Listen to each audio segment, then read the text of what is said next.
2 ತಿಮೋಥಿಯನಿಗೆ ಬರೆದ ಪತ್ರಿಕೆ, book of 2 Timothy chapter 4 verse 15 to 17, 15ನೇ ವಾಕ್ಯದಿಂದ 17ನೇ ವಾಕ್ಯದವರೆಗೂ, ನೀನು ಸಹ ಅವನ ವಿಷಯದಲ್ಲಿ ಎಚ್ಚರಿಕೆಯಾಗಿರು.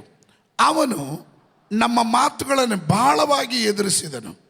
ನಾನು ಮೊದಲನೇ ಸಾರಿ ಪ್ರತಿವಾದ ಮಾಡಿದಾಗ ಯಾರೂ ನನ್ನ ಕಡೆ ಆಗಲಿಲ್ಲ, ಎಲ್ಲರೂ ನನ್ನನ್ನು ಕೈ ಬಿಟ್ಟರು. ಇದು ಅವರ ಲೆಕ್ಕಕ್ಕೆ ಸೇರಿಸಲ್ಪಡದೇ ಇರಲಿ. ಆದರೆ ಕರ್ತನು ನನ್ನ ಬಳಿಯಲ್ಲಿ ನಿಂತು ನನ್ನನ್ನು ಬಲಪಡಿಸಿ, ನನ್ನ ಮೂಲಕ ಸುವಾರ್ತೆಯು ಸಂಪೂರ್ಣವಾಗಿ ಸಾರಲ್ಪಡುವಂತೆಯೂ ಅನ್ಯ ಜನರೆಲ್ಲರೂ ಅದನ್ನು ಕೇಳುವಂತೆಯೂ ಮಾಡಿದನು. ಇದಲ್ಲದೆ ಆತ ನನ್ನನ್ನು ಸಿಂಹದ ಬಾಯಿಗಳಿಂದಲೂ ತಪ್ಪಿಸಿದನು. ಸತ್ಯವೇದ ಗ್ರಂಥದಲ್ಲಿ ನಮಗೆಲ್ಲರಿಗೂ ಸುಪರಿಚಿತವಾಗಿರುವಂಥ ವಾಕ್ಯವಾಗಿದೆ. ಇವತ್ತಿನ ನನ್ನ ಸಂದೇಶದ ಪೀಠಿಕೆ ಬಲಪಡಿಸಲಾಗಿದೆ. ಸ್ಟ್ರೆಂಥೆಂಡ್. ಗಟ್ಟಿಯಾಗಿ ಹೇಳ್ರಿ, ಬಲಪಡಿಸಲಾಗಿದೆ. ಆಗುತ್ತೆ ಅಂತಲ್ಲ, ಆಗಿದೆ. ಬಲಪಡಿಸಲಾಗಿದೆ. ಆಮೇಲೆ ಅಪೊಸ್ತಲನಾದಂಥ ಪೌಲನು ತನ್ನ ಆತ್ಮೀಯ ಸಂತತಿಯಾದ ತಿಮೋಥಿಯನನ್ನು ಆತ್ಮಿಕ ರೀತಿಯಲ್ಲಿ ಮೆಂಟರಿಂಗ್ ಮಾಡುವ ಸಮಯ, ತಾನು ಬಹಳ ಕಷ್ಟಕರವಾದ ರೀತಿಯಲ್ಲಿ ಹಾದು ಹೋದ ಭಾಗಗಳನ್ನು ನೆನಪು ಮಾಡ್ಕೊಳ್ತಾ ಇದ್ದಾರೆ. ತಿಮೋಥಿಯನಿಗೆ ಬರೀತಿರುವಂಥ ಪತ್ರಿಕೆ ತನ್ನ ಜೀವನದ ಕಡೆ ಪತ್ರಿಕೆ. ಅಪೊಸ್ತಲನಾದ ಪೌಲನು ತಿಮೋಥಿಯನಿಗೆ ಬರೀತಿರುವ ಕಡೆ ಪತ್ರಿಕೆ ಅದು. ಅದನ್ನು ರೋಮ ಕಾರಾಗೃಹದಲ್ಲಿದ್ದು ತಾನು ಇನ್ನೇನು ಹುತಾತ್ಮನಾಗುವುದಕ್ಕೆ ಮುಂಚಿತವಾಗಿ ಈ ಪತ್ರಿಕೆಯನ್ನು ಬರಿತಾ ಇದ್ದಾನೆ. ಆ ಕಾಲಘಟ್ಟಗಳಲ್ಲಿ ತಿಮೋಥಿಯನು ದೇವರ ಸಭೆಯನ್ನು, ಅದರ ನಾಯಕತ್ವವನ್ನು ವಹಿಸಿಕೊಂಡು ಸೇವೆ ಮಾಡ್ತಾ ಇರುವಂಥ ಕಾಲಘಟ್ಟ. ಪೌಲನು ಸೆರೆಮನೆಯಲ್ಲಿದ್ದಾನೆ. ಅವನ ಆತ್ಮಿಕ ಸಂತತಿಯಾದ ತಿಮೋಥಿಯನು ಸಭೆಯ ಜವಾಬ್ದಾರಿಯನ್ನು ಹೊತ್ತುಕೊಂಡು ನಡೆಸ್ತಾ ಇದ್ದಾನೆ. ಬಹಳ ಉಪದ್ರವ ಇದ್ದಂಥ ಕಾಲಘಟ್ಟ. ವಿಶ್ವಾಸಿಗಳು ನೆಲೆ ನಿಲ್ಲಕ್ಕಾಗದೇ ಇರುವಂಥ ಕಾಲಘಟ್ಟ. ನೀರೋ ಚಕ್ರವರ್ತಿಯ ಕಾಲಘಟ್ಟ. ಅನೇಕ ದುರುಪದೇಶಗಳು, ಅನೇಕ ಫಾಲ್ಸ್ ಟೀಚಿಂಗ್ಸ್ ಬಹಳವಾಗಿ ಹಬ್ಬುತ್ತಿರುವ ಕಾಲಘಟ್ಟ. ಆ ಕಾಲಘಟ್ಟದಲ್ಲಿ ತಿಮೋಥಿಯನಿಗೆ ಪೌಲನು ತನ್ನ 2ನೇ ಪತ್ರಿಕೆಯನ್ನು ಬರೀತಾ ಇದ್ದಾನೆ. 16ನೇ ವಾಕ್ಯವನ್ನು ನಾವು ಓದಿದ್ರೆ, ನಾನು ಮೊದಲನೇ ಸಾರಿ ಪ್ರತಿವಾದ ಮಾಡಿದಾಗ ಯಾರು ನನ್ನ ಕಡೆ ಆಗಲಿಲ್ಲ, ಎಲ್ಲರೂ ನನ್ನನ್ನು ಕೈ ಬಿಟ್ಟರು. ಮೆನಿ ಬಿಲೀವರ್ಸ್, ಅನೇಕ ವಿಶ್ವಾಸಿಗಳು ಪೌಲನನ್ನು ಕೈ ಬಿಟ್ಟರು. ಪೌಲನ ಉಪದೇಶಕ್ಕೆ ಅಧೀನರಾಗಬೇಕಾದವರು ಪೌಲನಿಂದ ದೂರವಾದರು. ರೋಮ ಸರ್ಕಾರದ ಎಲ್ಲ ವಿಧವಾದಂಥ ನ್ಯಾಯ ವಿಚಾರಣೆಗಳನ್ನು ಒಬ್ಬನೇ ಎದುರಿಸಬೇಕಾದಂಥ ಪರಿಸ್ಥಿತಿ. ದೇಶ ಪೂರ್ತಿಯಾಗಿ ಪ್ರತಿಕೂಲದ ವಾತಾವರಣ ನೀರೋ ಚಕ್ರವರ್ತಿಯ ಕಾಲದಲ್ಲಿ ತೀವ್ರವಾಗಿ ನಡೀತಾ ಇದೆ. ಇಂಥ ಸಂದರ್ಭದಲ್ಲಿ ಪೌಲನು ಒಂದು ಶಕ್ತಿಯುತವಾದಂಥ ಅಥವಾ ಪ್ರವದನೀಯ ಸತ್ಯವನ್ನು ಕೂಗಿ ಸಾರ್ತಾ ಇದ್ದಾನೆ. ಆಗಲೂ ನನ್ನ ಜೊತೆಯಲ್ಲಿ, ನನ್ನ ಬಳಿಯಲ್ಲಿ ಕರ್ತನು ನನ್ನ ಬಳಿಯಲ್ಲಿ ನಿಂತು ನನ್ನನ್ನು ಬಲಪಡಿಸಿ. Hallelujah. But the Lord stood with me and strengthened me. ಕೆಲವೊಮ್ಮೆ ಯಾರೋ ಜೊತೆಗೆ ನಿಲ್ತಾರೆ, ಕಡೆಯವರೆಗೂ ಇರ್ತಾರೆ ಅಂತ ನಾವು ನಂಬ್ತೀವೋ, ಅಂಥವ್ರು ಕೈ ಬಿಟ್ಟು ಹೋಗುವಾಗ ಕೆಲವರನ್ನ ನಾವು ಬೆಳೆಸಿರ್ತೀವಿ ಆತ್ಮಿಕವಾಗಿ ದೇವರ ರಾಜ್ಯಕ್ಕೆ ಪ್ರಯೋಜನವುಳ್ಳವ ಮಾನಪಾತ್ರೆಗಳಾಗಬೇಕು ಅಂತ. ಕಳೆದ ದಿವಸ ನಾವು ಸೇವೆಗೆ ಹೋಗುವಾಗ ನನ್ನ ಮನಸ್ಸಿನಲ್ಲಿ ಅನೇಕ ಚಿಂತೆಗಳು ಬಂತು. ವೈ ಲಾರ್ಡ್ ವೈ, ಏನು ಕಾರಣ ಎಂಬ ಪ್ರಶ್ನೆ ಬಂತು. ಕೆಲವರನ್ನ ಒಳ್ಳೆಯ ರೀತಿಯಲ್ಲಿ ಉಪದೇಶ ಮಾಡಿರ್ತೀವಿ, ಒಳ್ಳೆಯ ರೀತಿಯಲ್ಲಿ ದೈವ ವಚನದಲ್ಲಿ ಬೆಳೆಸಿರ್ತೀವಿ, ಕೃಪೆಯಿಂದ ಬೆಳೆದು ಬಂದಿರ್ತಾರೆ, ಆತ್ಮಿಕವಾಗಿ ಪುಷ್ಟಿ ಉಳ್ಳವರಾಗಿರ್ತಾರೆ, ಆರ್ಥಿಕವಾಗಿ ದೇವರು ಆಶೀರ್ವಾದ ಕೊಡುವಾಗ ಬೇಗನೆ ದಾರಿ ಸನ್ಮಾರ್ಗವನ್ನು ತಪ್ಪಿಬಿಡ್ತಾರೆ ಕೆಲವರು. ಅಲೆಕ್ಸಾಂಡರ್, ನೀವು ಅದರ 14ನೇ ವಾಕ್ಯವನ್ನು ಓದಿದ್ರೆ ಅಲ್ಲಿ ಕಾಣಬಹುದು ಕಂಚುಗಾರನಾದಂಥ ಅಲೆಕ್ಸಾಂಡರ್. ಅನೇಕರು ಬಿಟ್ಟು ಹೋಗ್ತಾರೆ, ಕೆಲವೊಮ್ಮೆ ಸಭೆಯನ್ನು ಬಿಟ್ಟು ಹೋಗ್ತಾರೆ, ಸಭೆಗೆ ದ್ರೋಹ ಮಾಡ್ತಾರೆ, ಬೆಳೆಸಿದಂಥ ದೈವ ಸೇವಕರನ್ನ ಮರ್ತು ಬಿಡ್ತಾರೆ, ಉಪದೇಶಕ್ಕೆ ವಿರುದ್ಧವಾಗಿ ಹೋಗ್ತಾರೆ. ಇದು ಯಾಕೆ ಅಂತ ಕೇಳಿದಾಗ ನನಗರ್ಥವಾಯಿತು, ಇದು ಪಾಸ್ಟರ್ ರವಿಮಣಿಯವರ ಜೀವನದಲ್ಲಿ ಮಾತ್ರವಲ್ಲ, ಇದು ಅಭಿಷಕ್ತರಾಗಿರುವ ಎಲ್ಲರ ಜೀವನದಲ್ಲೂ ಕಾಣಬಹುದಾಗಿದೆ. 1 ಯೋಹನಾನ್ 2ನೇ ಅಧ್ಯಾಯ 1 John chapter 2 verse 19, 2:19 ಅಪೊಸ್ತಲನಾದಂಥ ಯೋಹಾನನು, ಪ್ರೀತಿಯ ಅಪೊಸ್ತಲನೆಂದು ಕರೆಯಲ್ಪಟ್ಟಂಥ ಅಪೊಸ್ತಲನಾದಂಥ ಯೋಹಾನನು ಅವನು ಹೀಗೆ ಹೇಳ್ತಾನೆ, ಅವರು ನಮ್ಮನ್ನು ಬಿಟ್ಟು ಹೊರಟು ಹೋದರು, ಆದರೆ ಅವರು ನಮ್ಮವರು ಆಗಿರಲಿಲ್ಲ. ಅವರು ನಮ್ಮವರು ಆಗಿರಲಿಲ್ಲ. ಪ್ರಾಬ್ಲಮ್ ನಾವು ತಪ್ಪು ತಿಳ್ಕೊಂಡ್ವಿ, ಅವ್ರು ನಮ್ಮವರು ಅಂತ. ಅರ್ಥ ಆಗಲಿಲ್ಲ ಅಲ್ಲ? ತಪ್ಪು ದೇವರಿಗೆಲ್ಲ ಬಂದಿದ್ದು, ತಪ್ಪು ನಮಗೆ ಸಂಭವಿಸಿದ್ದು. ನಮ್ಮವರಾಗಿದ್ದರೆ, ಅವರು ನಮ್ಮವರಾಗಿದ್ದರೆ ನಮ್ಮ ಜೊತೆಯಲ್ಲೇ ಇರುತ್ತಿದ್ದರು. ಪ್ರತಿಕೂಲ ಬಂದಾಗ, ಹೋರಾಟ ಬಂದಾಗ, ನನ್ನ ಜೀವನದಲ್ಲಿ ನನ್ನ ಕಂಡು ಅನೇಕರು ನಮ್ಮನ್ನು ಬಿಟ್ಟು ಓಡಿ ಹೋದರು. ಆದರೆ ಕಷ್ಟ ಕಾಲದಲ್ಲೂ, ಪ್ರತಿಕೂಲಗಳ ಮಧ್ಯದಲ್ಲೂ ಬೆನ್ನೆಲುಬಾಗಿ ಜೊತೆಗೆ ಸೇವೆಗೆ ಕೈ ಕೊಟ್ಟು ಹೆಗಲು ಕೊಟ್ಟು ನಿಂತವರು ಅನೇಕ ಕುಟುಂಬಗಳು ಇವತ್ತು ನಮ್ಮ ಮಧ್ಯದಲ್ಲಿದ್ದಾರೆ. ಅವರಿಗಾಗಿ ಒಂದು ಸಲ್ಯೂಟ್ನ ನೋಡಿದ್ದೇನೆ. ಕೆಲವರು ಕೇವಲ ಹೆಸರಿಗಾಗಿ, ಸ್ಥಾನಕ್ಕಾಗಿ, ಪದವಿಗಾಗಿ, ಹಣಕ್ಕಾಗಿ, ಆಶೀರ್ವಾದಕ್ಕಾಗಿ ಮಾತ್ರ ಬರೋರಿದ್ದಾರೆ. ಅದು ದೊರಕಿದ್ರೆ ಅವರು ಜಾಗ ಖಾಲಿ ಮಾಡಿಬಿಡ್ತಾರೆ. ಇಲ್ಲಿ ಅಪೊಸ್ತಲನಾದಂಥ ಯೋಹಾನನು ಹೇಳ್ತಾನೆ, ಅವರು ನಮ್ಮವರು ಆಗಿದ್ರೆ ನಮ್ಮ ಜೊತೆಯಲ್ಲೇ ಇರ್ತಿದ್ರು, ಆದರೆ ಅವರು ನಮ್ಮನ್ನು ಬಿಟ್ಟು ಹೋದುದರಿಂದ ಕ್ರೈಸ್ತರೆನಿಸಿಕೊಳ್ಳುವವರು ಎಲ್ಲರೂ ನಮ್ಮವರು ಅಲ್ಲವೆಂಬುದು ಸ್ಪಷ್ಟವಾಗಿ ತೋರು ಬಂತು. ಎಲ್ಲ ವಿಶ್ವಾಸಿಗಳು ನಮ್ಮವರೇ ಅನ್ಕೋತೀವಿ, ಎಲ್ಲ ನಮ್ಮ ಕುಟುಂಬ ಅನ್ಕೋತೀವಿ, ಎಲ್ಲ ನಾವೊಂದು ಫ್ಯಾಮಿಲಿ ಅನ್ಕೋತೀವಿ. ಆದರೆ ಕೆಲವರು ಬಿಟ್ಟು ಹೋಗ್ತಾರೆ. ಅವರಿಗೆ ಒಂದು ಚೂರು ಅದರ ಕುರಿತು ಗೋಜಿಗೆ ಹೋಗಲ್ಲ, ಅವರು ಅದರ ಬಗ್ಗೆ ಅವರಿಗೆ ಒಂದು ಚೂರು ಕಾಳಜಿನೂ ಇರಲ್ಲ. What is the reason? ಕಾರಣ ಏನು? ಅವರು ನಮ್ಮವರಾಗಿದ್ದರೆ ಏನು ಬಂದರೂ ಸರಿ, ಕಡೆವರೆಗೂ ನಮ್ಮ ಜೊತೆನೇ ಇರ್ತಾರೆ. Hallelujah, hallelujah. ನಾನು ಕೆಲವೊಂದು ವಿಷಯಗಳನ್ನು ಸೂಕ್ಷ್ಮವಾಗಿ ತಗೊಳ್ತೀನಿ. ಆ ಸಂದರ್ಭಗಳಲ್ಲಿ ಕೆಲವೊಂದು ಪ್ರಶ್ನೆಗಳಿಗೆ ಉತ್ತರ ದೊರಕದೇ ಇದ್ದಾಗ ದೇವರ ಸನ್ನಿಧಾನದಲ್ಲಿ ನಾನು ಪ್ರಾರ್ಥನೆ ಮಾಡುವಾಗ ನನಗೆ ಗೊತ್ತಿಲ್ಲದ್ರೆ ಕಣ್ಣಲ್ಲಿ ನೀರು ಬರ್ತಾನೆ ಇರುತ್ತೆ.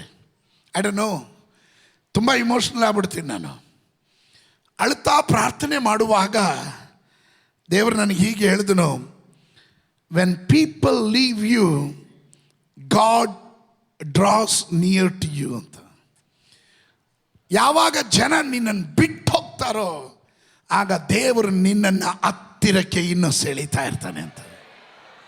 ಆಮೇಲೆ ಭರವಸೆ ಇಟ್ಟವರು, ನಂಬಿಕೆ ಇಟ್ಟವರು ಬಿಟ್ಟು ಹೋಗುವಾಗ, ಕೈ ಕೊಟ್ಟು ಹೋಗುವಾಗ, ಅಪನಂಬಿಗಸ್ತರಾಗುವಾಗ ಪೌಲನು ಹೇಳ್ತಾನೆ, ಎಲ್ಲರೂ ನನ್ನನ್ನು ಕೈ ಬಿಟ್ಟು ಹೋದರು, ನಾನು ಒಬ್ಬನೇ ಎದುರಿಸ್ಬೇಕಾಯ್ತು ನ್ಯಾಯ ವಿಚಾರಣೆ, ಒಬ್ಬನೇ ಪ್ರತಿಕೂಲಗಳಲ್ಲಿ ಹಾದು ಹೋಗಬೇಕಾಗಿತ್ತು. ಆದರೂ ನನ್ನ ದೇವರು ನನ್ನನ್ನು ಕೈ ಬಿಡಲಿಲ್ಲ. ಆತನು ನನ್ನ ಸಂಗಡ ಇದ್ದು ನನ್ನನ್ನು ಬಲಪಡಿಸಿದವನಾಗಿದ್ದಾನೆ. ಇವತ್ತು ಕೆಲವರಿಗೆ ಅಂತ ಸ್ಟೋರಿ ಹೇಳಬೇಕಾಗಿದೆ. ನಂಬಿದವರು ಕೈ ಬಿಟ್ಟರು, ಪ್ರೀತಿ ಮಾಡಿದವರು ಕೈ ಬಿಟ್ಟರು, ಅಲ್ಲೂ ಆಶ್ರಯ ಇಟ್ಟವರು ಕೈ ಬಿಟ್ಟರು. ಆದರೆ ನಿನ್ನನ್ನು ಕೈ ಬಿಡದೇ ಇರೋ ಒಬ್ಬ ದೇವರು ಇವತ್ತು ನಿನ್ನ ಬಳಿಯಲ್ಲಿ ಮಾತನಾಡ್ತಾ ಇದ್ದಾನೆ. ಅವನು ನಿನ್ನ ಬಲಪಡಿಸುವ ದೇವರಾಗಿದ್ದಾನೆ. ಇವರೆಲ್ಲರೂ ಬಿಟ್ಟು ಹೋಗುವಾಗ ನಾವು ಬಲಹೀನರಾಗ್ಬಿಡ್ತೀವಿ.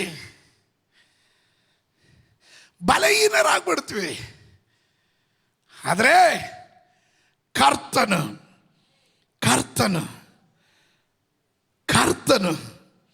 ನನ್ನ ಬಳಿಯಲ್ಲಿ ನಿಂತು ನನ್ನನ್ನು ಬಲಪಡಿಸಿ.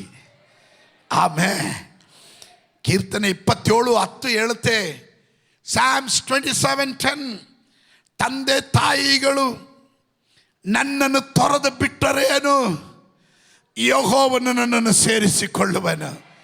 Come on, somebody shout hallelujah. ಬಂಧುಗಳು ಬಿಟ್ಟು ಹೋಗಬಹುದು, ಮಿತ್ರರು ನಿನ್ನಿಂದ ದೂರವಾಗಬಹುದು, ನಿನಗೆ ಆಪ್ತರಾದವರು ಕೈ ಕೊಟ್ಟು ಹೋಗಬಹುದು. ಆದರೆ ಕರೆದವನು ನಂಬಿಗಸ್ತನ. ತಂದೆ ತಾಯಿಗಳು ನಿನ್ನನ್ನು ತೊರೆದು ಬಿಟ್ಟರು, ಅಲ್ಲಲೂಯ್ಯ, ದೇವರು ನಿನ್ನನ್ನು ತೊರೆಯೋದಿಲ್ಲ, ಅವನು ನಿನ್ನನ್ನು ಸೇರಿಸಿಕೊಳ್ಳುವವನು. ಅವನು ಹೇಗೆ ಸೇರಿಸ್ಕೊಳ್ತಾನೆ ಅಂದರೆ ಅವನು ನಿನ್ನನ್ನು ಬಲಪಡಿಸಿ ಸೇರಿಸ್ಕೊಳ್ತಾನೆ. ಕೆಲವೊಮ್ಮೆ ಹೆಂಡತಿ ಬೇರ್ಪಡ್ತಾಳೆ, ಕೆಲವೊಮ್ಮೆ ಗಂಡ ಬೇರ್ಪಡ್ತಾನೆ, ಕೆಲವೊಮ್ಮೆ ತಂದೆ ತಾಯಿಗಳು ಬೇರ್ಪಡ್ಬೋದು. ಆದರೆ ನಿನ್ನನ್ನು ಕರೆದವನು, ತಾಯಿಯ ಗರ್ಭದಲ್ಲಿ ಕೇವಲ ಪಿಂಡವಾಗಿರುವಾಗ ನಿನ್ನ ಹೆಸರಿಡಿದು ಕರೆದವನು, ಕಡೆವರೆಗೂ ಕಾಯೋದಕ್ಕೆ, ನಿನ್ನನ್ನು ಬಲಪಡಿಸೋದಕ್ಕೆ ಅವನು ಶಕ್ತನಾಗಿದ್ದಾನೆ ಎಂದು ನಂಬುವವರು ಮಾತ್ರ ಆ ದೇವರಿಗೆ ಗಟ್ಟಿಯಾಗೋದ ಮಹಿಮೆಯನ್ನು ಕೊಡ್ರಿ. Come on, somebody lift up your voice and shout hallelujah. ಅದರಿಂದಲೇ ನಾನು ಇವತ್ತಿನ ಪ್ರಸಂಗಕ್ಕೆ ನನ್ನ ಟೈಟಲ್ ಬಲಪಡಿಸಲಾಗಿದೆ ಅಂತ ಹೇಳಿದೆ. ಬಲಪಡಿಸು ಎಂಬ ಪ್ರಾರ್ಥನೆ ಅಲ್ಲ, ಆಲ್ರೆಡಿ ದೇವರು ಬಲಪಡಿಸಿದಾನೆ ಅಂತ. ಬಲಪಟ್ಟವರು ಇದರ ಒಳಗಡೆ ಇದ್ರೆ ಗಟ್ಟಿಯಾಗೊಂದು ಆಮೇಲೆ ಹೇಳ್ರಿ. ಇಂಥ ವಾತಾವರಣದಲ್ಲಿ ಹಾದು ಹೋದಾಗಲೂ ನಾನು ಬಿದ್ದು ಹೋಗಲಿಲ್ಲ, ನನ್ನ ಬಳಲಿ ಹೋಗಲಿಲ್ಲ. ಇವತ್ತು ಇಲ್ಲಿ ಕುಳಿತುಕೊಂಡು ಸ್ತೋತ್ರ ಹೇಳ್ತಾ ಇದ್ದೀನಿ ಅಂದರೆ, ಇವತ್ತು ನಾನು ಆರಾಧನೆ ಮಾಡ್ತಾ ಇದ್ದೀನಿ ಅಂದರೆ, ಇವತ್ತು ದೇವರ ಸೇವೆ ಮಾಡ್ತಾ ಇದ್ದೀನಿ ಅಂದರೆ ನನ್ನನ್ನು ಬಲಪಡಿಸಿದ ಒಬ್ಬನು ನನ್ನ ಜೊತೆಯಲ್ಲಿ ಇರೋದ್ರಿಂದ. ಸಮಟೈಮ್ಸ್ ವಿ ಫೀಲ್, ಎಂಥದಪ್ಪ ಇದು, ಬೇಡವೇ ಬೇಡ, ಈ ಸೇವೆನೂ ಬೇಡ, ಎಂಥದ್ದು ಬೇಡ. ಪಾಸ್ಟರ್ಗಳಿಗೆ ಎಲ್ರಿಗೂ ನಮಗೆಲ್ರಿಗೂ ಅನುಭವ ಆಗಿದೆ. ಇಲ್ಲ ಅಂದರೆ ನೀವು ಸುಳ್ಳು. ಎಸ್, ಆಮೇಲೆ ಬೇಡ ಅಂತ ಪೇತ್ರನೇ ಬೇಡ ಅಂತ ಬಿಟ್ಟು ಹೋಗಿಲ್ವಾ? ಸ್ತೋತ್ರ. ಆಮೇಲೆ ಎಲ್ರಿಗೂ ಆಗುತ್ತೆ. ಏಲಿಯಾ ಬೇಡ ಅಂತ ಹೋಗ್ಲಿಲ್ವಾ? ಸಾಯೋಗೋಗ್ಬಿಟ್ಟಿದ್ದ ಅವನು. ಏಲಿಯಾ ಅಂತೂ ಸೂಸೈಡ್ ಮಾಡ್ಕೊಳಕ್ಕೆ ಹೋಗ್ಬಿಟ್ಟಿದ್ದ. ಆಮೇಲೆ ಕೆಲವೊಮ್ಮೆ ವಿ ಫೇಸ್ ದಿಸ್. ಅವರಿಗೆ ಈ ಬಿಟ್ಟೋಗೋರು, ಕೆಟ್ಟೋಗೋರು, ತಪ್ಪಿಸ್ಕೊಂಡೋಗೋರು, ಕೆಲವರು ನಾಜೂಕಾಗಿ ಜಾರ್ಕೊಂಡ್ಬಿಡ್ತಾರೆ. ಇದೆಲ್ಲ ನೋಡಿದಾಗ ನಮಗೆ ಆಶ್ಚರ್ಯ ಅನ್ನುತ್ತೆ. ಆದರೆ ಅವ್ರಿಗೆ ಆಶ್ಚರ್ಯ ಅಲ್ಲ, ಅದು ಅವ್ರಿಗೆ ಆಶ್ಚರ್ಯ ಅಲ್ಲ. ನಮಗೆ ಆಶ್ಚರ್ಯ. ಆ ಆಶ್ಚರ್ಯ ಬಂದಾಗಲೇ ದೇವ್ರಿಗೆ ಗೊತ್ತು, ಇವ್ರ ಜೊತೆಗಿದ್ರೆ ನಿನ್ನ ಸೇವೆಗೆ ಇವ್ರು ಮುಳ್ಳಾಗಿರ್ತಾರೆ, ಪಕ್ಕಕ್ಕೆ ಸರಿಸು. ನನಗೆ ಪೌಲನ ಭಾಷೆ ಭಾಳ ಇಷ್ಟ ಆಯಿತು. Can you come back to 2 Timothy 4:17 4:17 ನೋಡ್ರಿ. ಕರ್ತನ ನನ್ನ ಬಳಿಯಲ್ಲಿ ನಿಂತು ನನ್ನನ್ನು ಬಲಪಡಿಸಿ ನನ್ನ ಮೂಲಕ ಸುವಾರ್ತೆಯು ಸಂಪೂರ್ಣವಾಗಿ ಸಾರಲ್ಪಡುವಂತೆಯೂ ಅನ್ಯ ಜನರೆಲ್ಲರೂ ಅದನ್ನು ಕೇಳುವಂತೆಯೂ ಮಾಡಿದನು. ಸ್ತೋತ್ರ. ದಟ್ ಮೀನ್ಸ್ ಯಾವ ಉದ್ದೇಶಕ್ಕಾಗಿ ದೇವರು ನಮ್ಮನ್ನು ಆರಿಸಿ ಅಭಿಷೇಕ ಮಾಡಿದನೋ ಆ ಉದ್ದೇಶ ನೆರವೇರಿಸೋ ಕರ್ತವ್ಯ ಕರ್ತನಿಗಿರೋದ್ರಿಂದ ಯಾರು ಬಿಟ್ಟೋದ್ರು, ಯಾರು ಕೈ ಬಿಟ್ಟರು, ಸ್ತೋತ್ರ, no worries, no worries, no worries. ಆಮೇಲೆ let me explain. Meaning strengthen, ಬಲಪಡಿಸಲಾಗಿದೆ ಎಂಬ ಅದರ ಮೂಲ ಭಾಷೆಯಲ್ಲಿ ಗ್ರೀಕ್ ಭಾಷೆ ಆಗಿರೋದ್ರಿಂದ ನನ್ನ ಉಚ್ಚಾರಣೆ ಕರೆಕ್ಟೋ ಇಲ್ವೋ ಗೊತ್ತಿಲ್ಲ. ಎಂಡೂನಾಮ್, ಎಂಡೂನಾಮ್, ENDUNAMOO,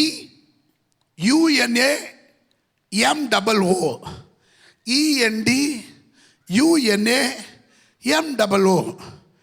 ಇದರ ಅರ್ಥ ಟು ಎಂಪವರ್, ಶಕ್ತಿಗೊಳಿಸು, to fill with supernatural strength, ಅಲೌಕಿಕವಾದ ಬಲದಿಂದ ತುಂಬಿಸು, ಟು ಮೇಕ್ ಸ್ಟ್ರಾಂಗ್ ಇನ್ವರ್ಡ್ಲಿ, ಆಂತರಿಕವಾಗಿ ನಿಮ್ಮನ್ನು ಬಲಪಡಿಸೋದು.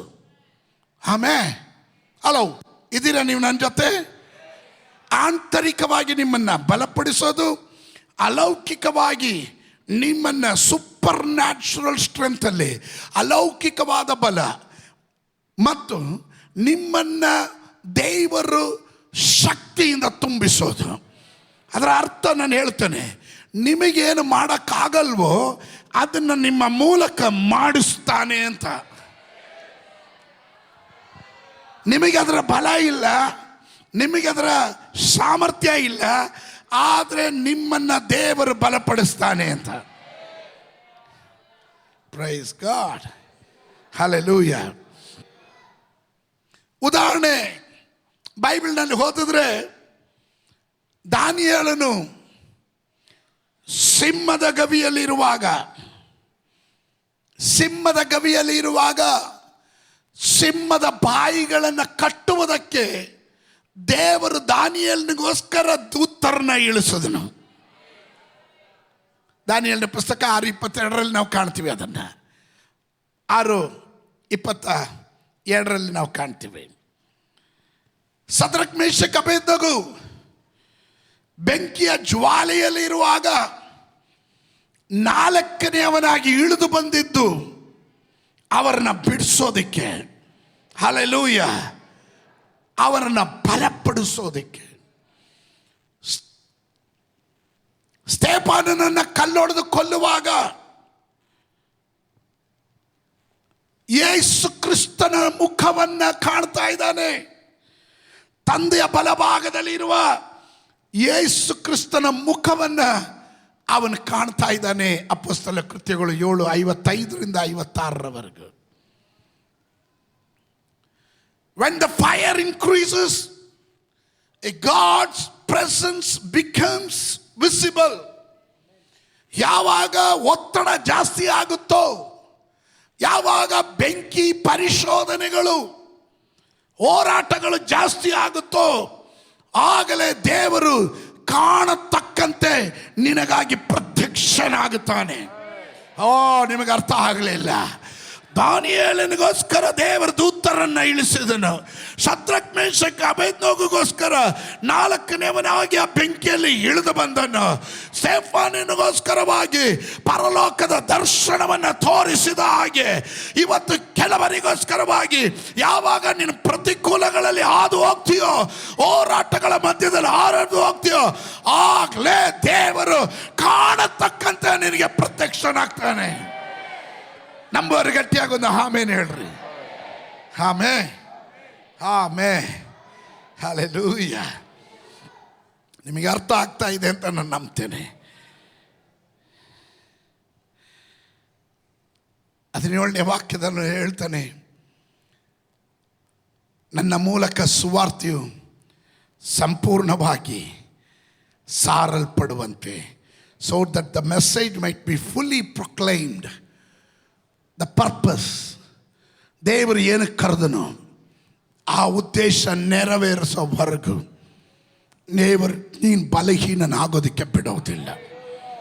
ಐ ಗ್ಯಾರಂಟಿ ಯು, ನಾನು ನಿಮಗೆ ಭರವಸೆ ಕೊಡ್ತೀನಿ, ನೀವು ಬಲಹೀನರಾಗೋದಿಲ್ಲ. ನೀವು ಸುವಾರ್ತೆ ಸೇವೆ ಕರೆದಿದ್ರೆ ಆ ಸುವಾರ್ತೆ ಸೇವೆ ಪೂರ್ತಿ ಆಗೋವರೆಗೂ ಯಾರೆಲ್ಲ ತೊರೆದರು ದೇವರು ನಿಮ್ಮನ್ನು ತೊರೆಯೋದಿಲ್ಲ. ಅವನು ನಿಮ್ಮನ್ನು ಸೇರಿಸಿಕೊಳ್ಳುವವನಾಗಿರ್ತಾನೆ.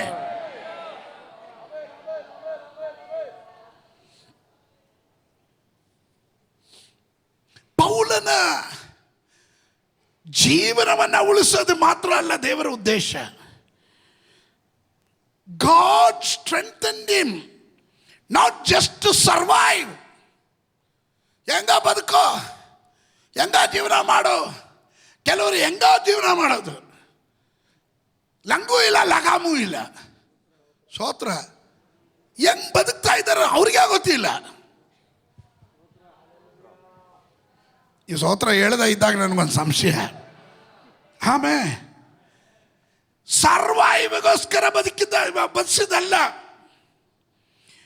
ದೇವರು ಅವನ ಮೇಲಿಟ್ಟಿದ್ದ ಸೇವೆಯನ್ನ ಪೂರ್ತಿಗೊಳಿಸೋವರೆಗೂ, ದೇವರು ನಿನ್ನ ಮೇಲಿಟ್ಟಿರೋ ಸೇವೆ ಕಂಪ್ಲೀಟ್ ಆಗೋವರೆಗೂ, ಓ ಕಮ್ ಆನ್ ಸಂಬಡಿ, ಆ ಮಿಷನ್ ಅಕಂಪ್ಲೀಷ್ ಆಗೋವರೆಗೂ ದೇವರು ನಿನ್ನನ್ನು ಕೈ ಬಿಡೋದಿಲ್ಲ. Come on somebody shout hallelujah. Come on somebody shout hallelujah. ಎಷ್ಟು ಜನರಿಗೆ ದೃಢ ನಿಶ್ಚಯ ಇದೆ, ನನ್ನನ್ನು ದೇವರೊಂದು ಉದ್ದೇಶಕ್ಕಾಗಿ ಕರೆದಿದ್ದಾನೆ, ದೇವರು ಈ ಸಭೆಯಲ್ಲಿ ನೆಟ್ಟಿದ್ದಾನೆ, ಸೇವೆ ಕೊಟ್ಟಿದ್ದಾನೆ. ಹಲ್ಲೆಲೂಯಾ. ಅದಕ್ಕೆ ಬೇಕಾದ ಬಲ ಆಲ್ರೆಡಿ ಅವನು ಎಂಪವರ್ ಮಾಡಿದ್ದಾನೆ ಎಂದು ನಂಬುವವರು ಮಾತ್ರ ಗಟ್ಟಿಯಾಗೊಂದು ಆಮೇಲೆ ಹೇಳ್ರಿ. ದುಷ್ಟನು ಹೇಳ್ತಾನೆ, ಸೈತಾನನು ಹೇಳ್ತಾನೆ, ನಿನ್ನ ಕೈಯಲ್ಲಿ ಆಗಲ್ಲ, ನೀನು ಸೋತೋಗ್ತೀಯ, ಮುಂದಕ್ಕೆ ಸೇವೆ ಮಾಡೋಕ್ಕಾಗಲ್ಲ ಅಂತ. ಆ ಸೋತ ನಾಚಿಕೆಗೆಟ್ಟ ಸೈತಾನನಿಗೆ ಹೇಳು, ನನ್ನನ್ನು ಬಲಪಡಿಸುವ ಆತನಲ್ಲಿ ಇದ್ದುಕೊಂಡು ನಾನು ಎಲ್ಲದಕ್ಕೂ ಶಕ್ತನಾಗಿದ್ದೇನೆ. Hey hey hey, are you with me? Amen.